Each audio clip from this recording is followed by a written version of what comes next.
डर और खौफ की लहर मेरे जिस्म में ऐसे दौड़ रही थी जैसे खून दौड़ रहा हो। मैं इतना ज्यादा कांप रहा था कि मेरा पसीना मेरे माथे से टपक टपक के नीचे गिर रहा था। मंजर मैं देख रहा था, मेरी आंखें तो शायद उन पे किसी तरीके यकीन कर लेती, मगर मेरा ज़हन मुझे बार बार एक ही बात कह रहा था, ये जिंदा भाग।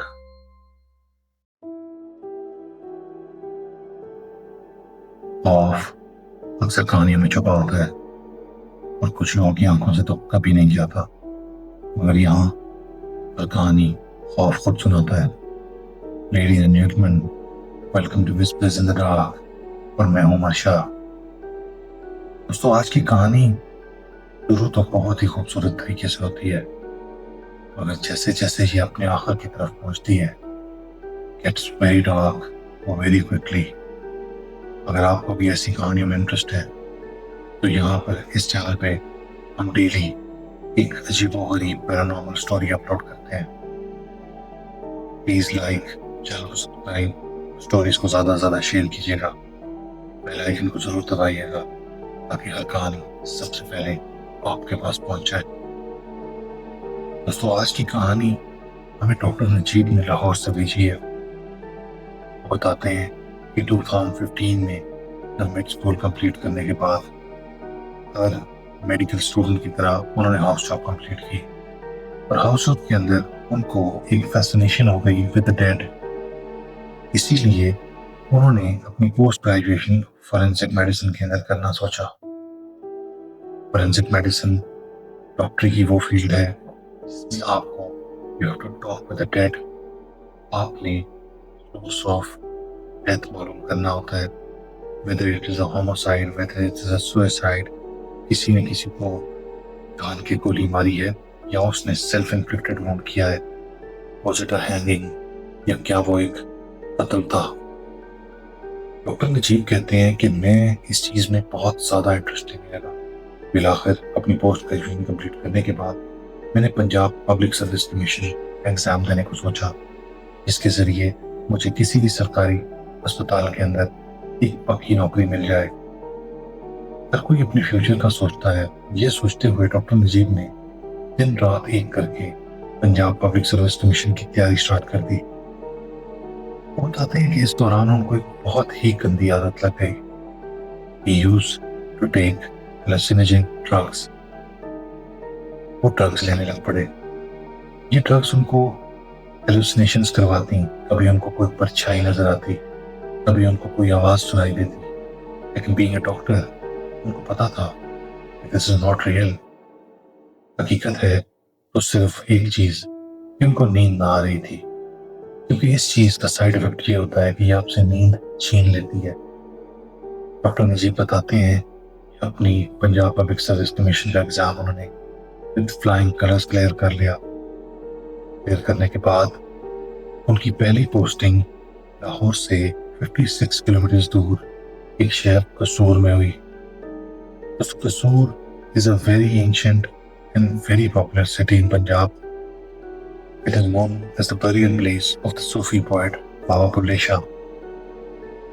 डॉक्टर नजीब बताते हैं कि वो एज अ कंसल्टेंट जब डिस्ट्रिक्ट हेडक्वार्टर्स कसूर के अंदर रिपोर्ट किया तो उनको एक रोटेशन दी गई, जैसे कि हर डॉक्टर को दी जाती है। 1-2 दिन उन्होंने ओपीडी परफॉर्म करनी है और तीसरे दिन उन्होंने एक मोजरी या मोग के अंदर, जिसको मुर्दा खाना कहते हैं, ड्यूटी देनी है।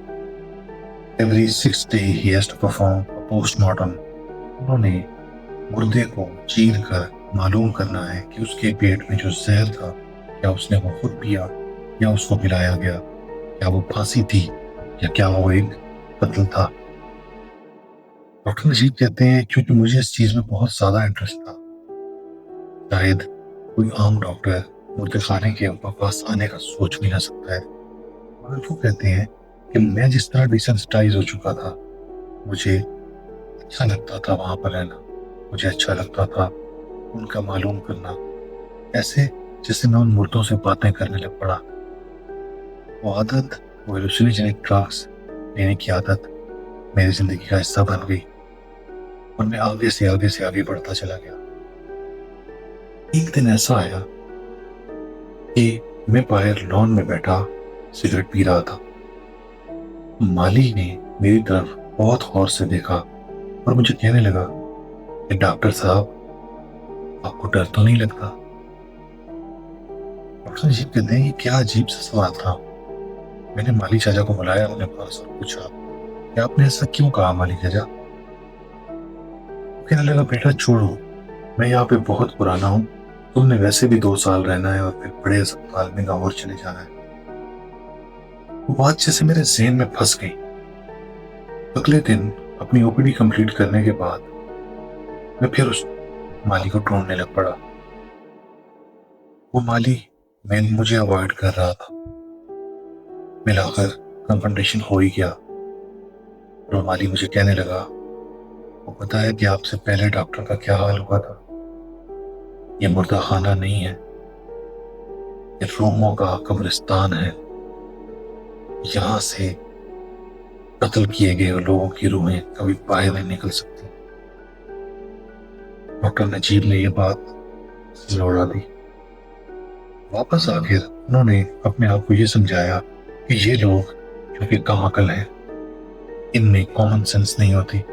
इनको क्या पता what is the medical cause of death of a certain somebody.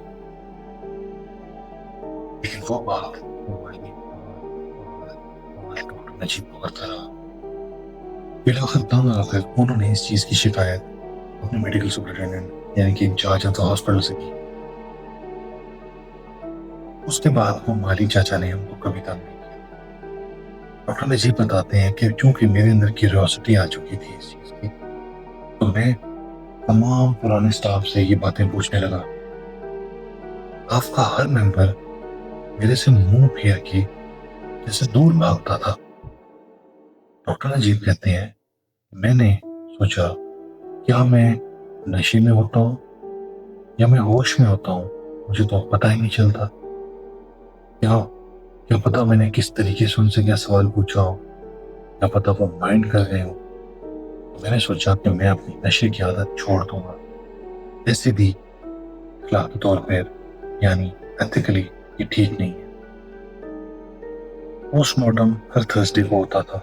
Ambulance का ड्राइवर कामली स्ट्रेचर मुझे रख लेकर आता था और खाने में डॉक्टर नजीब बताते हैं कुछ पेपर वर्क करने के बाद मैं उस लाश को रिसीव किया करता था। रिचुअलिस्टिकली कुछ आयात पढ़ा करता था उसके लिए और उसके बाद अपना काम स्टार्ट कर दिया करता था। डॉक्टर नजीब बताते हैं कि हेडफोन्स में कान में लगाकर पूरा 1 घंटा लगाया करता, जिसके अंदर उनका डायसेक्टेड लिवर, उनका ब्रेन, उनका सॉफ्ट टिश्यू और कंटेंट्स ऑफ द स्टमक अलग किए जाते। अगर कोई ऐसे विक्टिम्स हैं जिनकी इस्तेसाल हुआ है यानी रेप विक्टिम्स, उनके लिए मुझे एक लेडी डॉक्टर और एक मैजिस्ट्रेट को बुलाना पड़ता फॉर ऑफिशियल रीजंस। सिमिलरली अगला जुमेरात आ गया। सुबह के वक्त ओपीडी करते हुए जब रनर अस्पताल में न था तो वो माली चाचा मेरे लिए चाय लेकर मेरे दफ्तर में आया और जैसे गिड़गिड़ाते हुए दोनों हाथ जोड़े अपने घुटनों पे गिर गया और मुझे ये कहने लगा कि डॉक्टर साहब, मुझे अच्छा तो नहीं लग रहा ये कहते हुए, मगर खुदा के लिए यहाँ से कहीं और पोस्टिंग करा लो बेटा। आखिरी डॉक्टर ने इसी दफ्तर में जिस कुर्सी पे तुम बैठे हो ऊपर चढ़ के पंखे से लटक के फांसी खाई थी। मैं पहले तो उस पर गुस्सा हुआ, मगर पता नहीं क्यों न जाने मुझे उसकी बात में बहुत ज्यादा इंटरेस्ट पैदा हो गया। मैंने उसको बैठने को कहा, दरवाजा उठ के खुद बंद किया, कुरान मजीद सामने रखा और कहा, चाचा इस पे हाथ रख के दिल से बताओ मुझे कि क्या तुम मुझे यहाँ से भगाना चाहते हो या तुम मुझे एक अच्छा मशवरा दे रहे हो। उस इंसान ने बगैर कुछ सोचे समझे उस मुकद्दस किताब पे हाथ रखा और अगली दास्तान सुनाने लगा। वो कहने लगा, बेटा तुम्हारे से पहले यहाँ पे जो डॉक्टर था वो बहुत अच्छा था, वो हम सबका तुम्हारी तरह बहुत ख्याल रखता था। तुम तो हम सबको खाना भी खिलाते हो, सलाम भी करते हो, पूछते भी हो, हम बीमार हो जाए तो हमें दवा भी देते हो, वो भी ऐसा ही था। लेकिन जब से उसकी ड्यूटी इस मुर्दा खाने में लगी तो वो जैसे दीवाना हो गया, वो पागल हो गया, वो हमारी बातों से बिल्कुल इनकारी हो गया। हम लोगों की बातें सुनने के बजाय वो कहने लगा कि हम जाहिल हैं, ये बातें हमारे जहन में घूमती हैं। मैंने गुस्से से पूछा, चाचा क्यों बात भूल जा रहे हो, मुझे साफ बात बताओ, फांसी क्यों खाई उस डॉक्टर ने?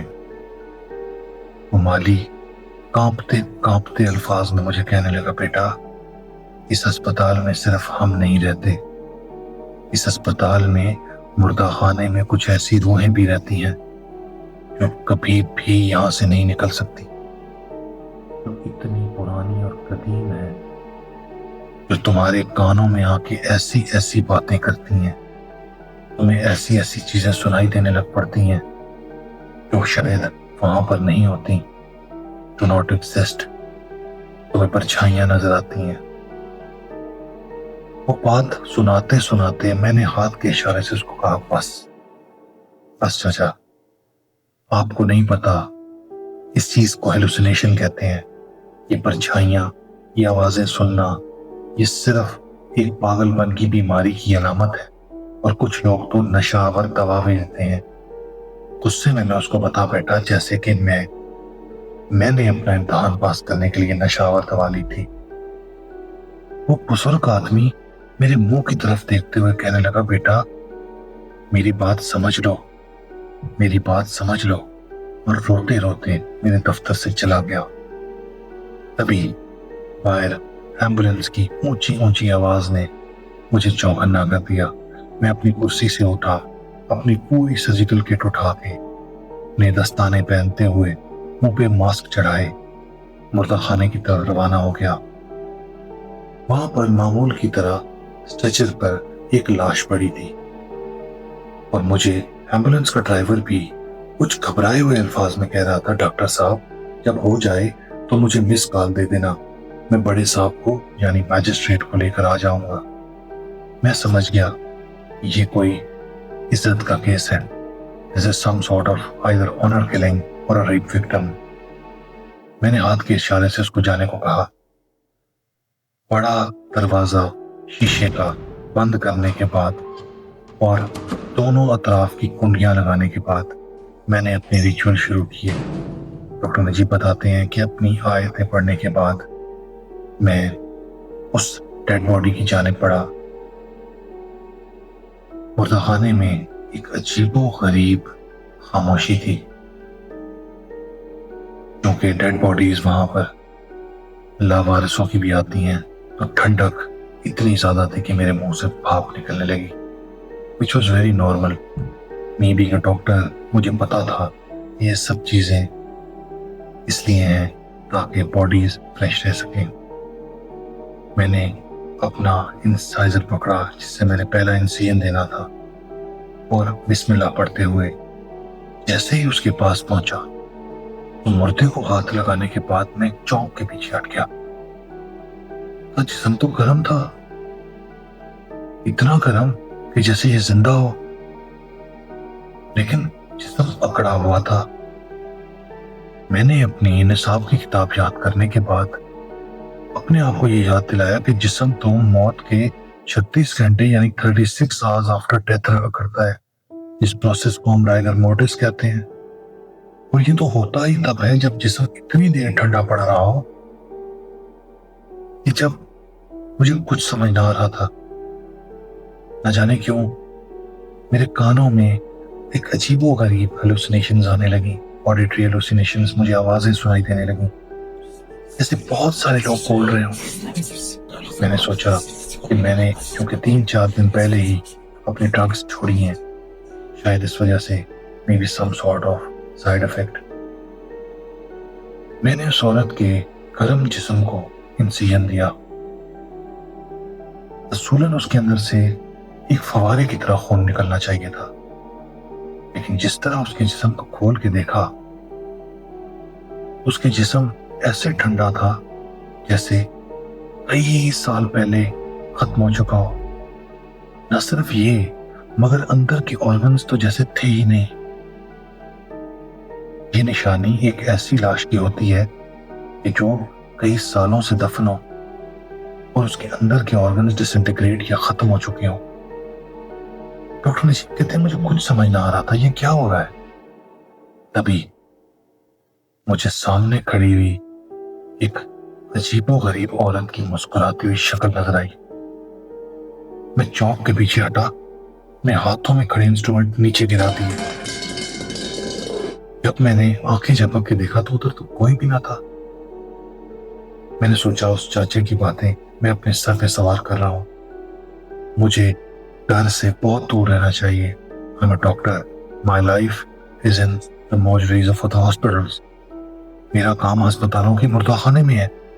ये मेरी जिंदगी का हिस्सा है। ये नहीं हो सकता। मजीद जिस्म को स्टडी करने पे पता चला उस खातून का एक मोलर यानी पीछे का दांत नहीं था और वो दांत उसके सीधे हाथ के अंदर सिया हुआ था। डॉक्टर नजीब कहते हैं मुझे कुछ नहीं समझ आ रहा था ये क्या हो रहा है।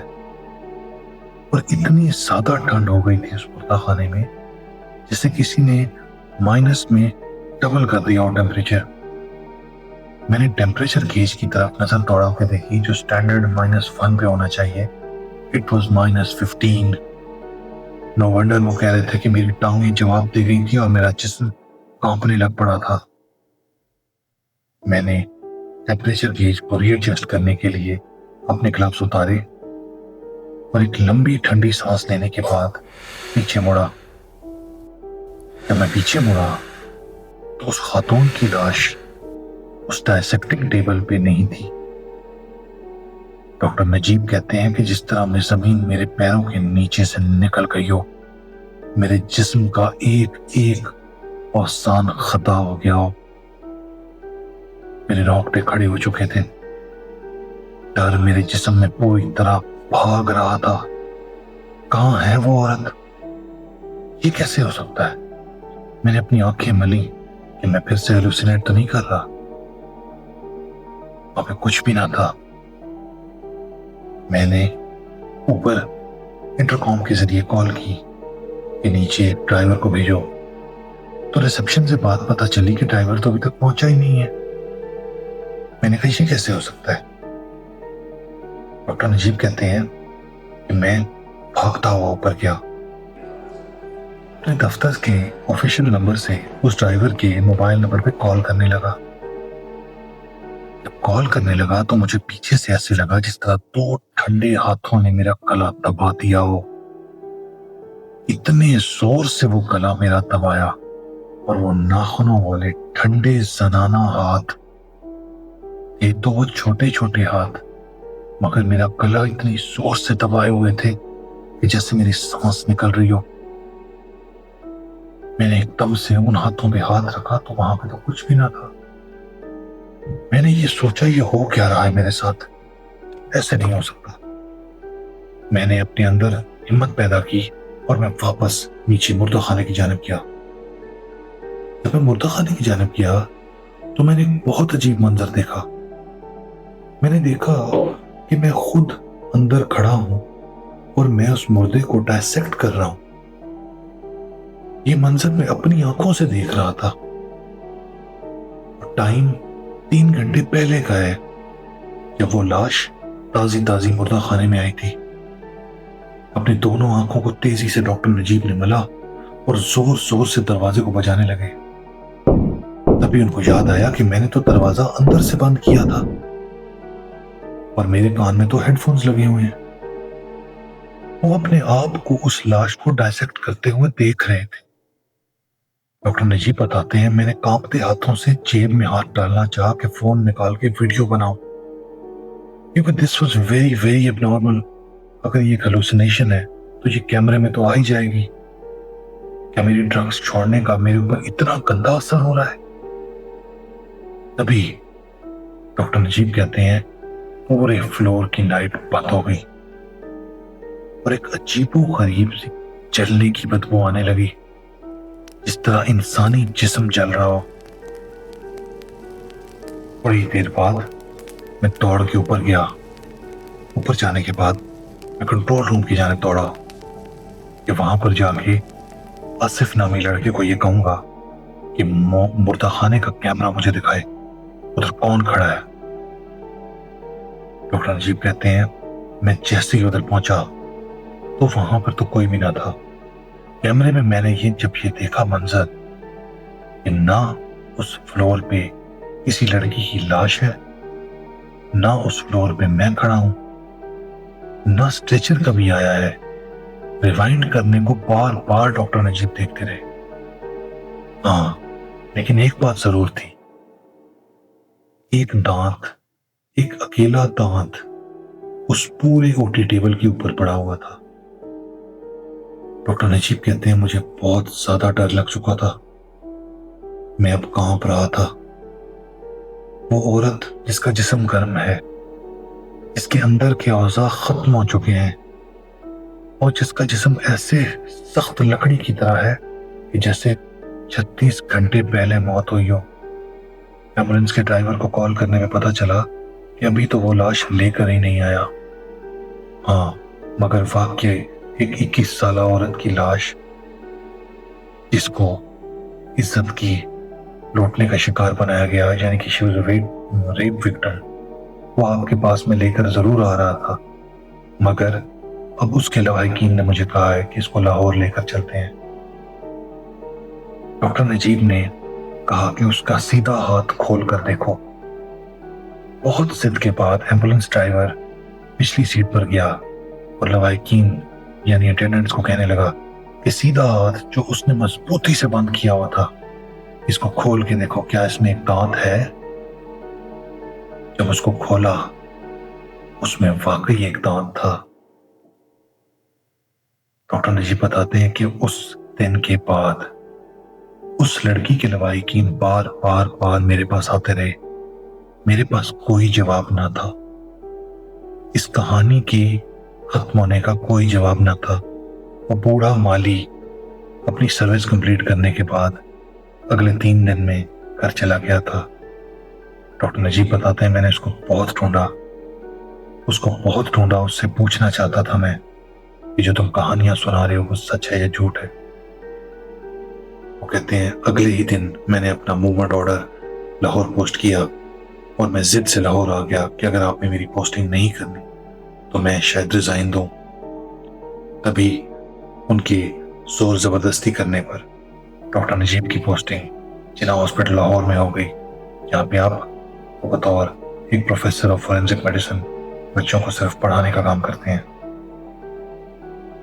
मगर वो ये जरूर कहते हैं कि वो ठंडे हाथ, वो अजीबो गरीब जलने की बदबू और वो दांत, उस बूढ़े की वो अजीबो गरीब बातें मैं कभी नहीं भूल सकता।